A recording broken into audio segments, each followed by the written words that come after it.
Hey everyone, this is my video response to Chapter 6 of Ramachadran's book, titled The Power of Babel, The Evolution of Language. So, I like this chapter. I liked how it kind of combined some of the things we've done in our brain model, like Wernicke's and Broca's area, and talked about them and talked about their differences and went into more detail and gave us some examples of how that actually worked, or gave us examples of how deficiencies in these areas would reflect in patients. That was neat. I also liked how he took a very simple approach to addressing the idea of how language evolved, and how he discussed exaptation a lot in the chapter as a mechanism for how language evolved, and that something that was useful for one function was taken by evolution and essentially reworked to serve something else. And then towards the end he uses the example of the inner ear bones that we also just talked about and got tested on, and how those were how the jaw bones were exapted through evolution to serve as the hearing instruments in our ears over a long time.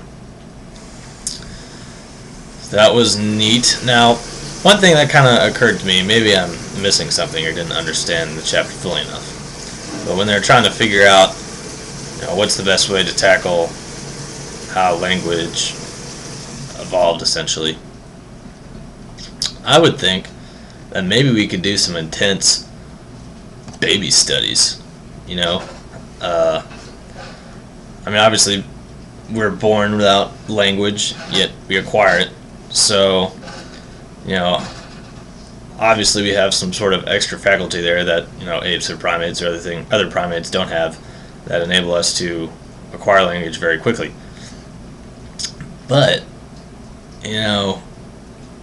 especially if you're trying to, like when he was talking about how the different areas of the brain link together, like Wernicke's and Broca's, or maybe that links to your auditory, then back to your visual, and blah blah blah blah.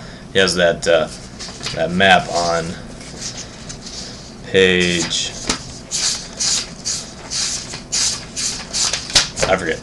There's that map of the brain that has little lines going all back and forth, talking about possibly different things that are interconnected. So, maybe you could do some imaging studies, some infant brains, to see, as time progresses and as their language evolves, which areas are interconnecting, or which areas are now being activated or growing or something, to maybe give you some insight as to how we evolve language, essentially. So maybe that's not ethically cool, or maybe I'm just totally off, and that wouldn't solve the problem at all.